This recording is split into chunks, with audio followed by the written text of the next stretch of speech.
we have a journey, and our journey has brought us to this place where we are, where we need to talk about these things. We need to write about these things, and we're in the process of doing that because there's just so much that is out there, and trying to integrate all of the information so that we could be helpful to our clients, but be helpful to our colleagues, so that we can do that in the period of time that we have left in this world. There's so many moving pieces, there's so many things that happen to us. And even on the train, the last train stop from Boston, we upgraded to first class. And this man kept checking our tickets. He kept checking the tickets. And we were like, what's going on? He's not checking anybody else, but nobody else in first class looked like us. And he was an African-American male, like 70s, 80s, whatever. And so when we got off, he said, "No, I'm really sorry. I just had to make sure checking your ticket." And we're like, "No, that's okay. We know that you were doing your job." He's like, "I don't know what you girls do, but I want to just tell you that I'm proud of you. I'm proud of you for sitting up there, because it's not often that people like us sit up here. And I just want to thank you for what you do." Welcome to Therapist Uncensored. Building on decades of professional experience, this podcast tackles neurobiology, modern attachment, and more in an honest way that's helpful in healing humans. Your session begins now with Dr. Ann Kelly and Sue Marriott.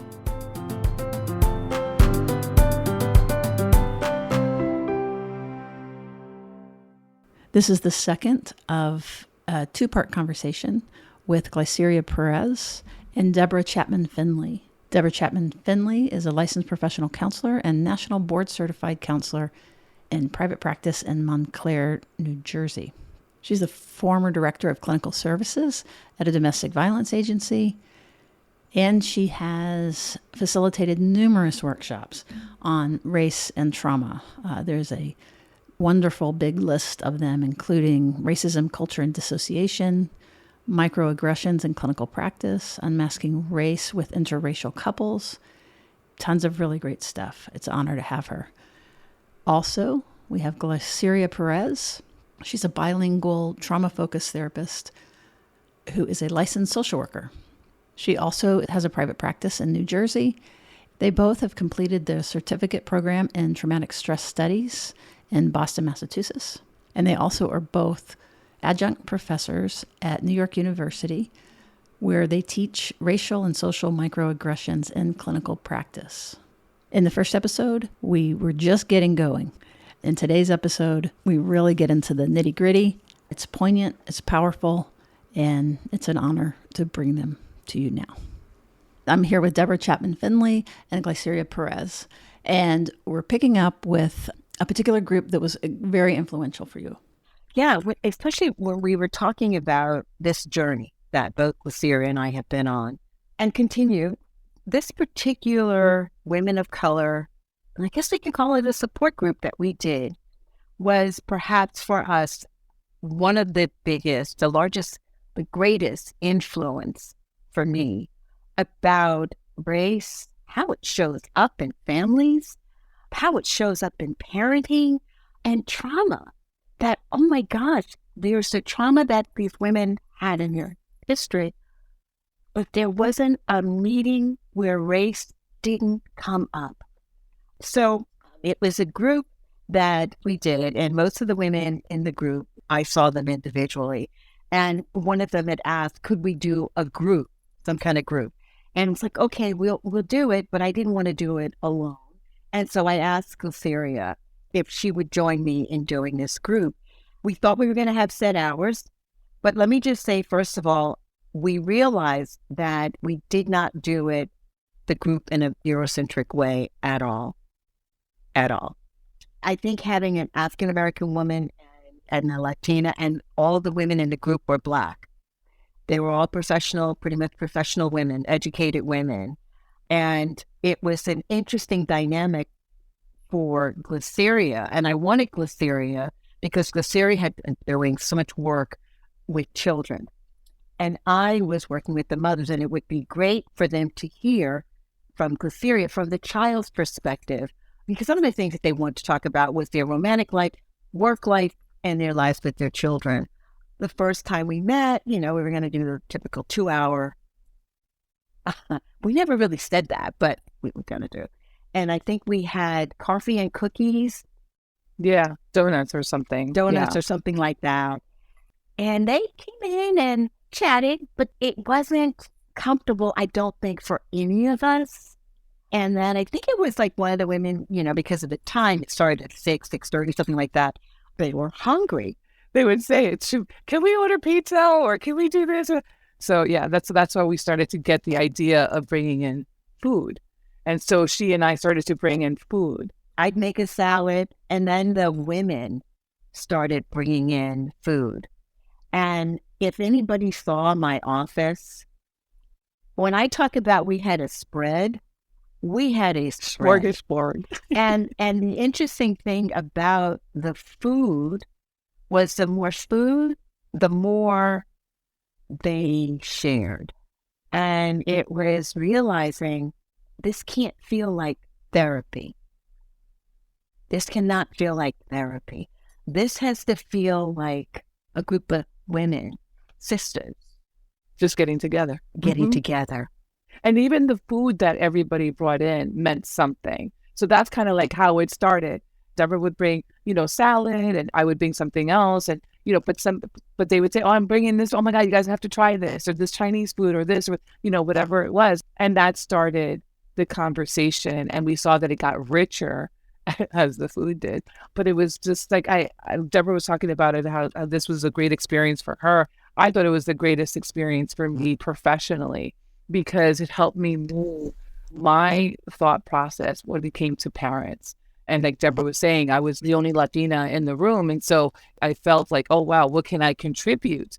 But it was like when I started to talk to them about children and how they view certain things, and kind of like establish and engage in conversation about what I saw, what I found, and then my own personal experiences as a child, bringing that stuff up too. So it was like a little bit of everything to gain their trust. So were they paying for this group? Through their insurance. Are you sitting in a circle? Where's the table? Is it in the middle? Or are you sitting around, just what does it look like? It looked like a living room. We had couches and 2 chairs. And back then I had a pretty large office where this was located. So yeah, I had a long coffee table, and we added to that coffee table to make it look like almost a long dining room table for the spread. And there were a couple of things that began to shift in that group. One was the amount of food, and I'm sure all the other therapists, all the smells that were, everywhere, but also how much they needed to know. Even though I was their therapist that they saw one-on-one, and then it was Gliceria, okay, it was like, this is a different setting. Who are you? So sometimes it meant some of the activities that we may ask of them, okay, we did it too. We might share. And the question of sharing wasn't quite traditional, because we did share. We didn't make it about us. We didn't disclose too much. But how much you disclose, how much you would share with them, became very important to them. Who are you? They knew we were the therapists, but we were sort of like, I call it the aunties in Black communities. It's like that's the person you can go to. You can talk about stuff, right? And so there was the respect there. So it was the sharing. It was the hug.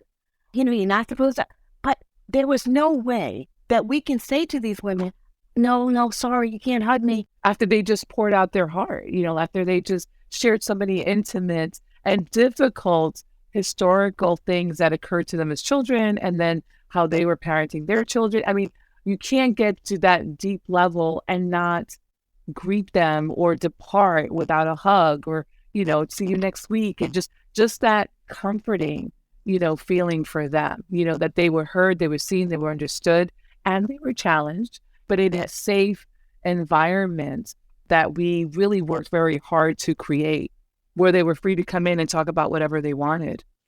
So time boundaries was one, where that you needed to X-nay on the time boundary.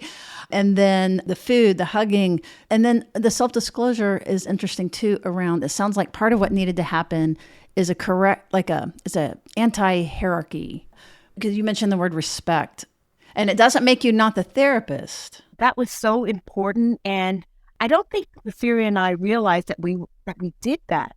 until stepping back and really looking at it, because there was never a time that we could say, no matter what happened in that group, that we weren't respected as the therapists, but it wasn't as if we were the therapist. It's a very difficult thing to explain. We also had to co-sign some of their experiences, that it didn't just happen to you. It also happened to me. Like certain things that we were exposed to, certain things, the way people made us feel in certain places and spaces, So it wasn't just, oh, let me just spew out all of this stuff. No, it was more about identifying, oh yeah, this person needs right now to be supported, and I have a similar experience, and it's okay to share that. We spent a lot of time validating. And again, I'm going to bring up something that I learned from Ken Hardy, calls it VCR: validate, challenge, and then you make your request. People need to be validated, because if I can validate you, it doesn't mean I have to agree with what you're saying. But if I can validate you, it says, okay, you got it. You understand, you hear me. So they began to open up about a lot of their traumas. And it was like, okay, I knew a little bit. We knew some surface stuff, but that was where I wanted to learn more. And one of the things about validation is like you validate until that person feels validated, not until you feel that person, until they are giving you some kind of sign, some kind of signal that they're co-signing with that. And then you can proceed. You can't push it. They really have to feel the validation. So then you can't proceed with the challenge or anything else. Yeah. And probably the most difficult time in validating was when we had anger and rage in the room. That was perhaps the most difficult time to make space for the anger and the rage that would come up in the room because of their experience, or sometimes colorism brought up anger because, we had some women of a darker hue and we had some, women of a lighter hue. And, that stuff was in the room. In the room. And hair. And hair. All of that was in the room. And to make space for that anger and help them to understand that's really hurt. That's really your pain. That's been your protector. But yeah, to validate that. And while I may not, or Serie may not have agreed with what they were saying or how they were saying it, of course we wish you could put it in a different way. But that's what you needed. That's what you needed. You needed a space to be able to say, I'm fucking tired of this. You needed a space to say it and be okay and not be judged and still be held. So I think those were difficult times, validating. I bet. I mean, how could, in a safe setting like that, like it sounds like you found yourselves so that you were expressing yourselves and then you heard them and you met them, but you maintained it as enough of a frame that then the deepening could happen. And I mean, how could there not be this aggression and rage? So that totally makes sense. You've learned so much from that. And like, what mistakes do white therapists? First of all, I love expanding our frame of like, what's good therapy? It's not just what we've learned in school. We learned from white scholars, typically. We're not aware of it, just like you weren't aware of internalizing when we were talking about them making you white, and then you have to like come back to yourself.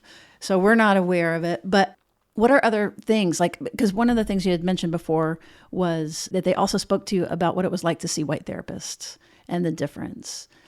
Translate that for us around what we can learn. The persona that they would bring to the white therapy room, they didn't feel comfortable presenting certain things, certain subjects. So when it came to race, they didn't discuss it. When it came to things that happened to them in their history, they may or may not, depending on what the circumstances were, because they were afraid of being judged, or if somebody disciplined their children a certain way, they were afraid that institutions were going to be called in.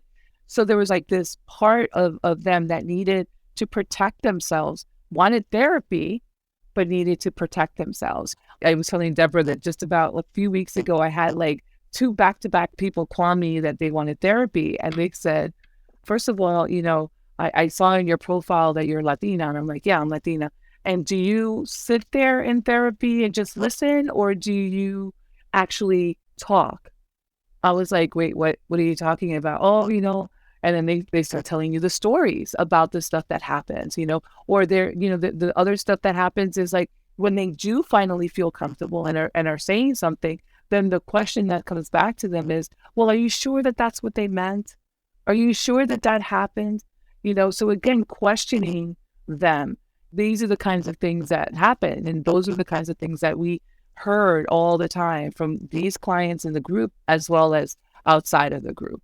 And I would just add, these women, and I would say it's true for most people of color, are very much aware of the stereotypes about who they are. And so there were a number of times where they did not disclose about a sexual assault and maybe their sexual activity afterward because they're aware, for example, with Black women or Latinas, how they're viewed. So that was one thing. And the other, I think, was being authentic. Being authentic. One of my pet peeves is when we presented and people wanted, what do I do first? What do I do second? It doesn't work that way because as people of color, we have to always look for a safe place all the time. Is this person safe?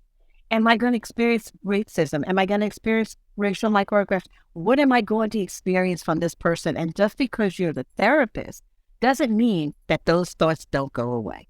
And I think it's about being authentic, being attuned, because you can make a mistake. I've made mistakes. I've had to repair relationships and still do because, oh my gosh, I didn't realize that I had some biases for women when they did certain things. Oh, that's coming up. Oh, it's not her job to repair it. It's my job to take ownership of how I screwed up, how this stuff was here for me, and how it came into the therapeutic relationship. But it's being authentic. You can make mistakes. We're human. We are not always going to say the right things, but people know when you're not being authentic. It comes through. You may ask all the correct questions, but people know when that's an authentic question and when it isn't. And that's part of why that you resist the list, is you don't want techniques. There was something else in a conversation that we had previously that I think was really important also about driving this home. You talked about your reaction to some of the women's parenting, that you had a perspective on that. And so this brings in trauma. Do you mind sharing that? That's a tough one because that was a big issue. That was where we saw the anger and we saw a lot of rage because there was a lot of stuff coming from the generation above, like their own parents, and how they were treated and their childhood experiences. And then you have those wounds and then you're becoming adult still with those wounds and then you're parenting the next generation. So there was these expectations of children and all of these other things that they were carrying. So I remember this one woman, because it just broke my heart, that she came in one session and she was really upset with her daughter. And she was upset with her daughter because the daughter had been standing on a toilet seat.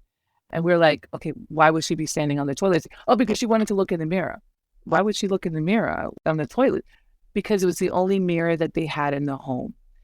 This woman had her issues with her own race. I had a lot of stuff going on. Her skin color wouldn't let the daughter go outside because she didn't want her to get too dark. They didn't want to have mirrors for certain reasons that she shared. And so to me, it was like, wow, this little girl, what messages was she getting about herself, about her appearance, about her skin color, about who she was?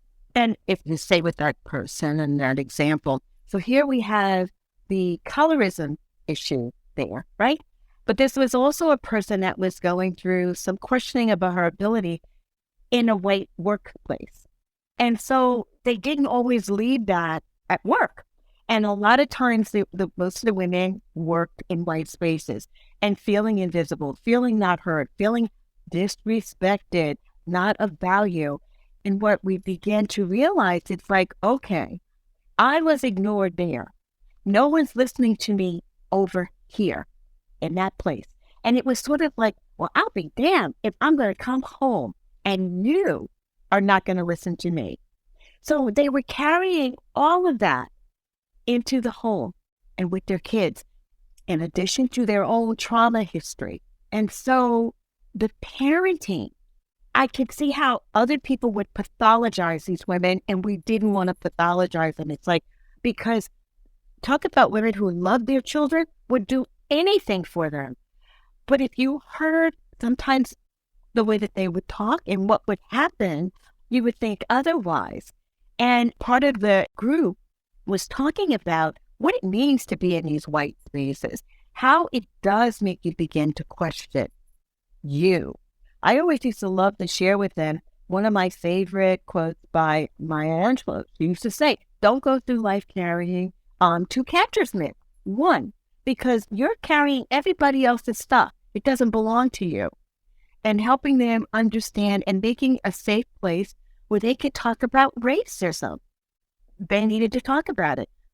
But we need to help them to see, okay, when you're bringing it home and your child doesn't quite understand that you just had a white coworker take credit for something you did, your child doesn't understand that. So a lot of that, and I have to say, race came up all the time. And in the beginning, I'll just say this real quick. They used to apologize, like, I'm sorry, but I have to say this. I'm sorry, but I have to say this. And we'd say, you don't have to apologize. It's your experience. It's okay. It's okay. And I'll just add this one other piece about the group that we saw and knowing more about their trauma outside of the racial piece. And what I saw in working with them individually, and both Gliceria and I felt we needed more training about trauma. And that's when we started going to the Trauma Institute in Boston.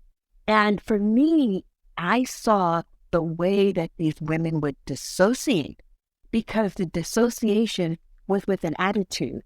And I would think, oh, an attitude. And what was really happening was she left. But that attitude face, they would call it their resting bitch face, was there because that was a protector. It was sort of Mask. like, yes. It's like, oh, okay, that's what that's about. And making space for that part to be able to vocalize what was going on, what it felt. Yeah. Everything y'all are saying is so important, but these little things like that, it would be so easy to misinterpret. And I totally agree about what lens you're looking at related to the aggression towards the kids, being able to pull the lens back, and also the adaptiveness, so that if the kids kind of then get their own armor, it's going to help them. But we would historically call that an insecure attachment, like that term insecure, when actually it's an adaptive strategy. And it works and it's effective, and that's why. So, we need to watch ourselves from then looking at it from this other lens and pathologizing it versus seeing the strength and seeing how it makes sense. But also staying present with them, staying present with them and holding them as they share these incredible, painful situations, and helping them kind of navigate past that and helping them recognize that they were now in the present and they could affect change with their children in the next generation. So it was an incredible time. And I remember instances where they just brought me to tears because it was just so much. And having heard the parent perspective working with children was enormous. It was a tremendous gift for me. Then I was able to help the children kind of figure the stuff out for the parent and how hard it was for the parent. Without them, I wouldn't have been able to help that 14-year-old boy that I talked about earlier, letting him understand what happened to mom, what was her story, and then talking to mom and helping her understand what his story was. That's where the repair needed to happen. The repair needed to happen in them knowing what they went through. And so when they shared in the family session, it was incredible what happened. Mom was able to, with a lot of therapy, was able to hold the child and apologize for certain things. And the kid was also able to apologize for some of the stuff and also explain to her those years that she wasn't present. But the whole time she kept holding on to, but I was there. I called you every day. And she did. She called them every single day for those years. But being present in person was different than on the phone. So she eventually got that. And it also helped me understand some things about my own mother and my own family and women and my family, that they had their own family stories, their own traumas, but they were also women of color. And so they all had to deal with what does that mean and all these outside factors that affect their sense of self. And so it became so important that they had to have some place where they felt valued. And it's not out there, but maybe I need it in here, in my home. And I thought about, wow, that was such a trigger for my mom. That was such a trigger for so many, parents of color. And they would call it respect. That's a word that you can do an entire dissertation. What does that mean to people? Because I've seen people behave in ways that you would never think that they would when they feel disrespected. And that was always the reason that these women would give. They felt disrespected by their child. It wasn't the child that disrespected you. It was the people on your job. But you couldn't have a voice there. You had to submit there. Because those were the microaggressions that were happening at work. So that was the other thing that Gliceria and I looked at. What trauma responses were happening to people at work? So the fighter part of you wasn't going to show up at work. Because you needed that job. Yeah. And you would be given no leeway. Nobody would understand. Right. But sometimes that fighter part showed up at home. And then this was the other thing about the women in the group. Black women learn very early on about being strong. And there's a movie, I didn't like the movie, but The Help. But there's a scene that I always remember, two scenes. There's one where Viola Davis's character is talking to the little white blonde-haired girl, and she's going, "You're kind, you're beautiful, you're all of that," right? And then there's another scene where I think her name is Octavia Spencer. The other me is talking to her daughter, and she's talking about strong and things are going to be tough and you got to be ready. And I'm like, yeah, that's the stuff that we all grew up with. And so did the women in that group. And so when they would cry, not just about the times when there was anger and rage, but when they would cry, we had to make space, let it out. It's okay. You're still strong to cry, to just cry.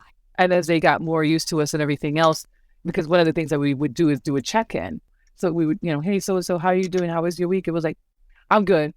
And so the tissue box would be passed to that person, because then it's like, yeah, no, we know, no, you're not good. You're saying that and you're not. And then they started to imitate us, like what Debra would say, what I would say, so that they would like helping each other in that way. And it was just really, really a very good experience. And it was amazing. And years later, we're still in touch with them. And they talked about the impact and how it helped them to see and to become better parents and present, to be present, the adult part of them to be present with their children, because it was just so hard for them. And they didn't even realize all of the stuff that was happening to them, but they recognized their growth. They also recognized each other's growth too.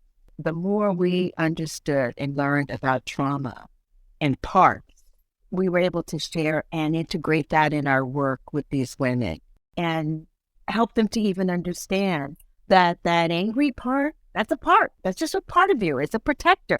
And it made a difference. And we're very happy to say that the children of those women have done extremely well. I was just thinking about the 7 generations beyond, you know what I mean? And the kind of impact that the two of you are having and that group had on one another is remarkable. Then you went to the Vessels van der Kolk's training. And what about racism there? Do you have more time? Well, we have to talk about it because it's continuing to be perpetrated. And then also the trauma concepts going back to race as, racial trauma, the systems. Well, first of all, our trip to Boston every week for 9 months, talk about trauma. That was a traumatic experience. And a lot of it was racial microaggression.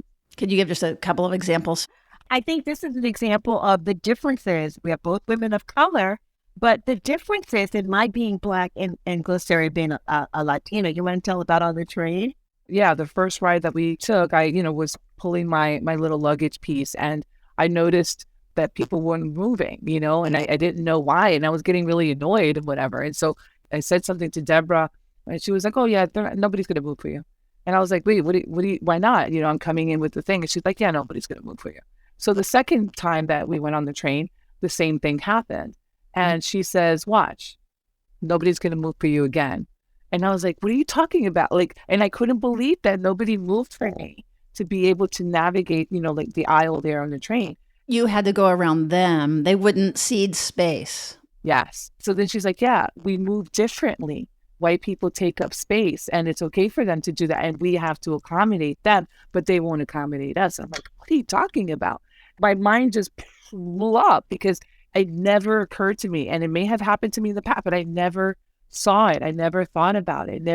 And until that moment. And then I did it on purpose. And I was like, oh my God. And then I took up space to see.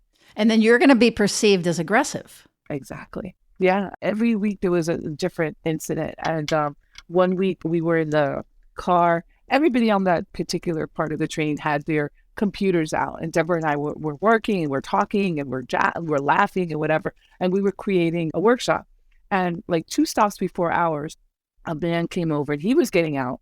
And he came over and he's like, I see the two of you working here and having a really good time. What are you people working on? Everybody else was working. He didn't go to anybody, but he came to us because, of course, we're the only people of color on the train. I was floored again. Like, how dare you ask me? Like, it's not like he went around, no, it was just us. He insisted that we tell him what we were working on. And we were like insisting that we're not telling you anything. That experience in Boston, also, it was a great program. We learned a lot. It was a lot. But if there was anything that I wish there could have been more of, was the integrating about race throughout the program. And when there was anything about trauma for, with a marginalized group, it was more so about, the Holocaust, which was traumatic, not taking anything away from. But I just wish that there was more about immigration, slavery. Yeah, those are historical and intergenerational trauma that we're still experiencing. And for me, Joy DeGruy's book, Post-Traumatic Slave Syndrome, helped me so much in understanding all of the parenting styles. It's rooted in protection. So much about our culture, and I think so many cultures, has to do with oppression and colonization and those things. And they're about survival. And I thought about even those women, there were times that could have looked harsh, but they're trying to protect, they're trying to prepare their kid for, this is what the world is like.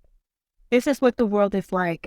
And in fact, one time they came at me, remember, he was like, no, I'm not going to, because what do you want me to do, Debra? I remember saying, want me to teach my boy to act like a little white boy? No.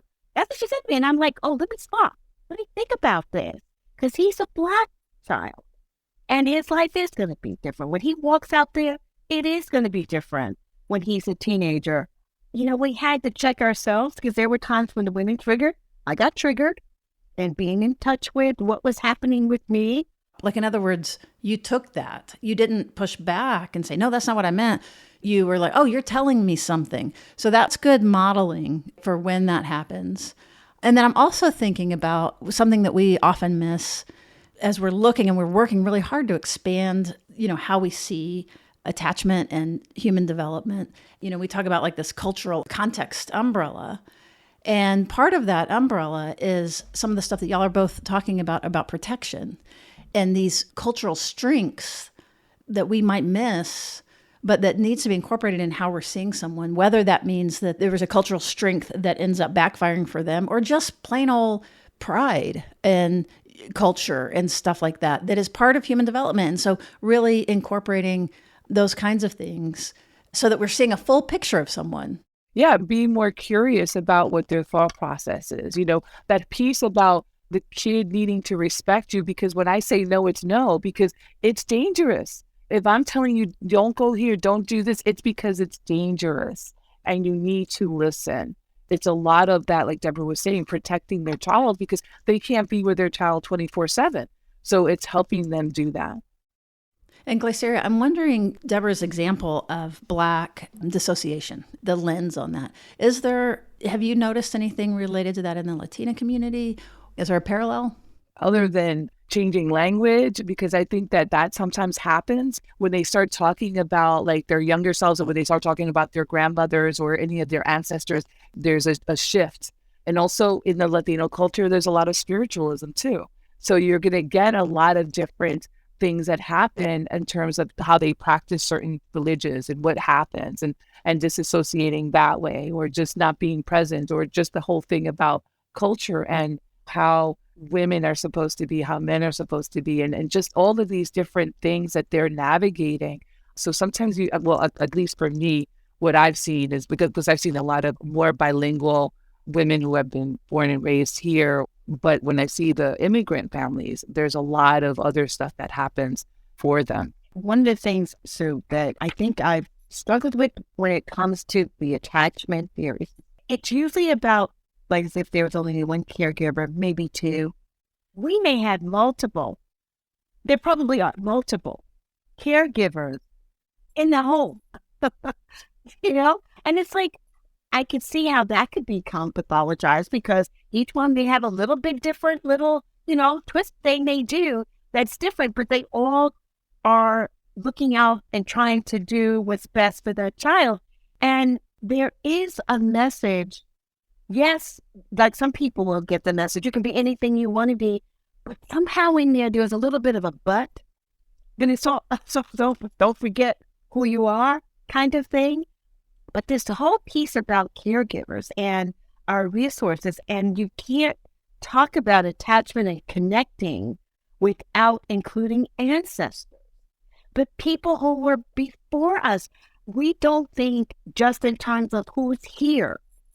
You have to be open to that. And maybe that's part of what we were talking about in the first segment, deconstructing that, letting that go, and be open to, okay, maybe that's not what I do. For people who don't look like me, now just talking about this for a white therapist, that part about the ancestors is real important. For me, I get a lot about, well, what church you go to? And like, okay, I'm not really part of a church. I grew up in a church, and I had to figure out, how do I answer that? And not throw it back at them with the question, well, what does that question mean to you? No, they don't want to hear that nonsense. It's like I had to think about, because I said, I'm in search. And I missed part. I grew up in the church. I missed some aspects of the church, but I'm going through my own journey, my own search. Oh, okay. Yeah. Authenticity. Yes. And you're not interpreting the question as a resistance or something like that. It is like, oh, this is a bid for connection. It's a bid for connection. That's what I meant about wanting in our own way. Who are you? I know you're the therapist, but who are you? And that's going to let me know if I can trust you, if this is a safe place. And the other thing too, for people of color or Latinas in particular, Latinos next, is the piece about balancing the cultures and who you are in front of your parents and who you are, in the community, and just balancing who they are and what's going on with them. They may respond a certain way in front of their family as to certain things, but then there's this other piece that their family may not even know about them. So there's all of these like cultural expectations and pressures too. Multiple identities. And, I'm just a few hours from the border where kids are being detained and separated. It is trauma on top of trauma on top of trauma, right? Yeah. We're big fans of Janina Fisher and had done some work with Janina and love her part work. And Janina had this chart about how trauma shows up as symptoms.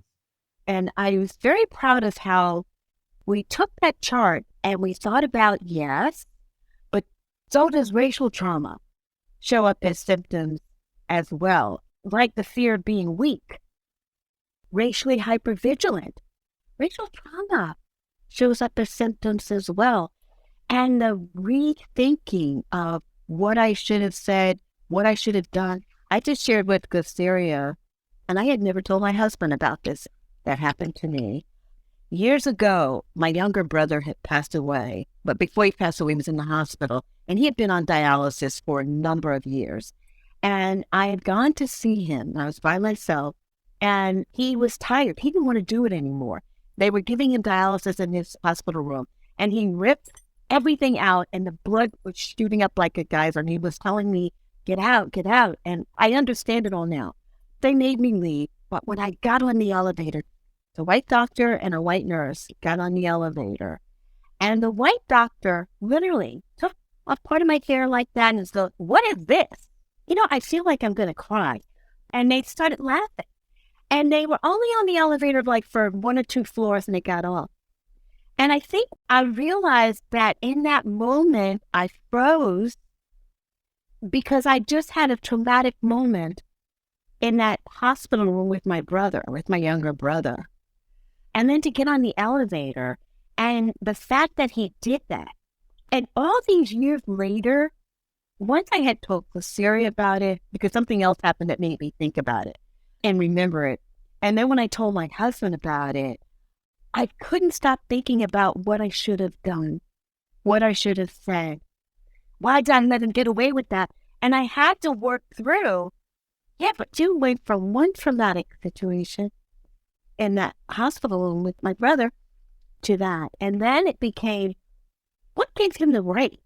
What made him think he had a right to just touch my hair and go, "What is that? What is this?" like that to me.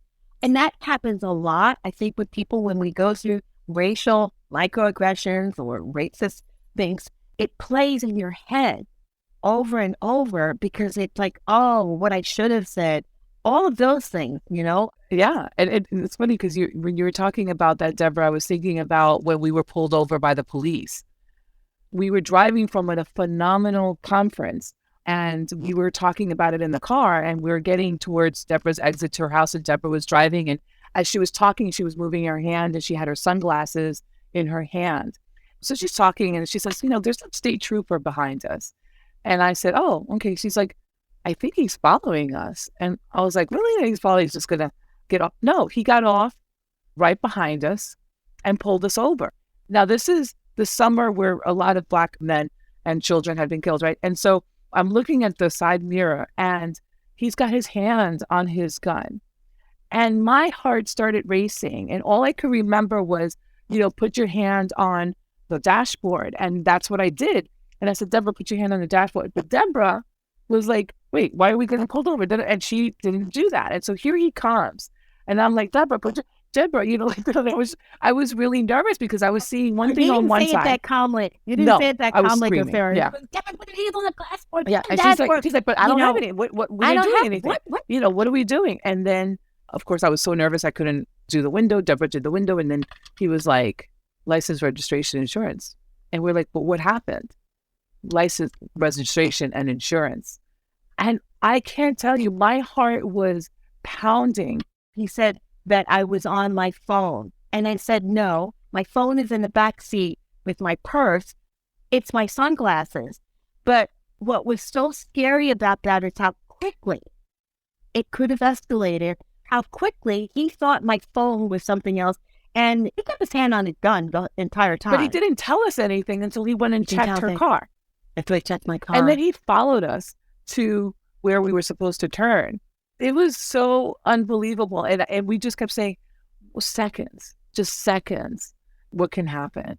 We have a journey and our journey has brought us to this place where we are, where we need to talk about these things. We need to write about these things. And we're in the process of doing that because there's just so much that is out there and trying to integrate all of the information so that we could be helpful to our clients, but be helpful to our colleagues so that we can do that in the period of time that we have left in this world.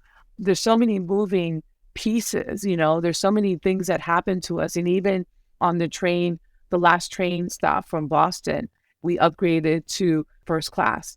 And this man kept checking our tickets. He kept checking the tickets. And we were like, what's going on? He's not checking anybody else. But nobody else in first class looked like us. And he was an African-American male, like 70s, 80s, whatever. And so when we got off, he said, "Look, I'm really sorry. I just had to make sure checking your ticket." And we're like, "No, that's okay. We know that you were doing your job." He's like, "I don't know what you girls do, but I want to just tell you that I'm proud of you. I'm proud of you for sitting up there because it's not often that people like us sit up here. And I just want to thank you for what you do." And every time we tell that story, we get emotional because because it was like we were seen and we heard him and we thanked him for that, because it was such a difficult journey back and forth to Boston. Not just him, there was another African-American conductor, and he would talk to us. And so when this elderly conductor got off the train to make sure he said something to us, he probably knew, we knew, he was checking us over and over and over again. And he wasn't checking because he thought we didn't belong there. He was checking because he knew all of those white men that were in that particular car were watching him. And that's why he did it. It was so powerful because of everything that we had gone through. And then at the very end, to have somebody just recognize it, it made such a difference. And it reminded me of the women of color group where they said that we made such a difference. Difference to them. And realizing how, I think you said it to me best, Serie, about how we held them. Talking about connected and attachment. I think we did that for them. What they didn't have before. What they didn't have before. And the loss of being connected and valued. Feeling that they were valued. And we kept saying to them recently, I wish I knew about sensory motor psychotherapy back then. I wish we knew about this and that or whatever, so that we could have implemented that in the group and gotten. And they're like, no, you guys gave us everything. Absolutely. And, we're talking specifically racial trauma. And the last 3 examples that you all just gave, first of all, thank you so much for sharing. So painful. We have to feel this. This is the truth. But every single one that you just said by itself is enough. It's too much. This is just, you're just there's there and there and there, there's so many that you're not saying. Wow. And thank you for sharing these things. Like that whole questioning yourself part just makes me so angry, but I totally get it. It's like, did that happen? Did that even happen? Did he mean, you know what I mean? That it's the invisible nature of it, which is part of your work, and that you're wanting to get this message out. But you mentioned, Gliceria, the writing and some groups. So can y'all speak to that a little bit about folks that are interested and want more? Well, we definitely want to write about this group of women that we've worked with. So we're in the process of doing that. But then we'd like to begin a group for therapists of color, which we mentioned, to just kind of like a consultation group for therapists of color and white ally, like we were talking about. Go ahead and say it again, though, in case somebody didn't hear that first episode. And we were saying about having a group of mixed therapists and the white ally consultation group, the BIPOC and white ally consultation group, where the white allies should be open to reflect, to share, and to be challenged. And to feel unsafe and to deal with it. You can say that, right? I can say that. You can say I'm serious, right? You're gonna feel unsafe. The thing is, you just got to deal with it. Yeah, just trust the process of learning and growing, and that racial identity piece. There's different steps and different things for people of color, for white people. Like, those are the training things that people really should kind of look for and do, so that they can grow with themselves, so that they can be present, just even for themselves. Because even like we've talked about, when even there's 2 white women in the room, race is still there, culture is still there, class is there, all of these factors are there and they're present, and it's important. Even when my practice had more white clients, it's part of my intake. I've asked them, how do you identify? And white people could never answer that question. I would get, I'm American, it's like, but a person of color? They could tell you. And so I would just, okay, how do you identify racially? And the discomfort to say, I'm white, okay. And then I'm this and I'm that, I'm Italian, I'm that, okay. But can we just acknowledge that race is present? That you're white. Yeah, white people don't know that we are a race. Right? That it's just the norm. No, it's in the room, even among 2 white people. It's a shared disassociation. So I just wanted to mention 2 other things. Through Therapy Wisdom, Debra and I did a training with Janina Fisher. If anyone is interested in that, we could send you the link. And also PESI UK, we also did like part of their certification program there too. So, we've done these kind of things also online. So if people are interested in that, that'll be great. The other thing too is I wanted to just also promote, because we love her so much, is Janina Fisher's program, TIST, also through Therapy Wisdom, which I think is phenomenal for people who who know trauma, who know parts work, and she really helps you put all of those things together also with sensory motor. And it's just a nice package to be able to just kind of like utilize. She's very grounded and she makes it very easy to understand about holding and being present for the client and all parts of that client is really important. The training that we did for SE UK, we did it last year and it's happening again this year, a certificate program on complex PTSD and dissociation. And the thing that was so interesting about that is that it was global. It was being offered not just in the US. And what's amazing, we did a piece about race and racial trauma. And the anti-Blackness isn't just a US problem. I'll sort of put it that way. So you mentioned PESI, and that's PESI, and that there was something coming up that you're going to do. So when is that? What is it you call your notes so people can see? The show notes. Yeah, the show notes. There's a link, and the training starts April 6th. I think it goes for like almost 9 months. It's a long training. And they have all the top people. Yeah, everybody. Oh, yeah, look at that. We're part of it, too. We're part of the everybody in that one. We've never met all of them, but... That's a different kind of belonging, right? It's like, that's wonderful. But it's one of those that's recorded, so if you can't be there, you can still watch it, take the test, get your CEUs. Because it's recorded and they keep the recordings up, if you join later, it's okay, because you still have to watch it, take the exam. The thing that you won't be part of is the live Q&A. All of the presenters present, and then there's a live Q&A about what they presented. So if you're not online at that moment when that's taking place, then you just will be part of that. You'll hear it. And then the therapy wisdom that we did with Janina was a lot around. These are incredible resources, and we're going to have even more resources for reading, PDFs, all kinds of things on our show notes. And you can find those at therapistuncensored.com. And then there's a search function in case you're listening to this much later. And if you'll just even put race, racial trauma, anything like that in search, actually anything you're interested in, but to find these show notes, that's how you would look for those. And if somebody is listening now and they're interested in contacting you directly, is that welcome? How would somebody do that? I can give them my email address.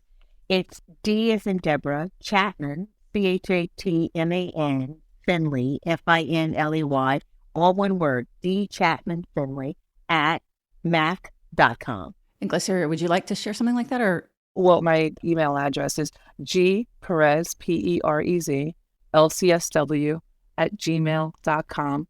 And then Debra and I both, if anyone is interested in the consultation groups that we talked about. Also, we didn't mention, but we were also interested in working with BIPOC men, having a BIPOC men support group, just to kind of like for us to be able to have that experience, kind of see what the women went through, but we're also seeing stuff that's going on with a lot of the men that we're working with.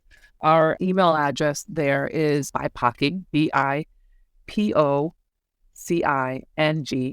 therapist with an S, gmail.com. you all have been so generous to share your wisdom and your perspective and your pain. I cannot thank you enough. And thank you for inviting us. Yes. And making this so easy. Yeah, so easy. We could talk forever because Debra and I like to talk. And can I share something with you, Sue? You said something and it was so authentic to me. And you said to me, listen, if I say something or do something that is comfortable, that's racial, like call me out. You basically let me know. I want to know in the moment. And I was like, oh. And when you said it, if you could have saw the little thing over my head, it would have said, oh my God, she's for real. So anyway. But I was on that call. I was on that call. And what I heard was, oh, she's safe. Okay. That's what I heard. Y'all, this is probably the nicest thing anyone has ever said to me as far as how I'm taking it, as far as the most meaningful thing. That is so incredible. It's funny that you say it because I almost, when we ended before and when I ended now, I almost again invited like, how did we do? Because if we're saying this happens everywhere, it's almost like, can we find it here or this example of like something that did go well. So I'm glad that you brought that back up because it is up to us to really invite it because it has been so shut down and not believed. So I'm inspired by both of you around the invitation of like, we don't know, we're in the process. I have a white body. It's a very different experience. Even sitting and sharing with me, really, really, really meaningful. So I think this is a good launching pad for everybody around inspiring folks to keep doing the work, their own identity work, and then to expand. And we at Therapists Uncensored are committed to this. We're committed to continuing to expand the idea of attachment and human development and what it looks like, and including culture and class and context and race and gender and all the things. So thank you for listening. If you're still listening, it means that you hopefully found some value. We encourage you to help us get the word out about these perspectives and share this episode with anybody that you think could be benefited, including your class. Let's say you're in a university class, right? We want to get the word out. And then also, if we do bring value, it helps us a lot to rate and review the show. It helps other people find it. And wherever you get your podcasts, there's usually a little place where you can send us a little note. We're always interested in hearing from you. Okay. Thank you again. And we'll see you around the bend.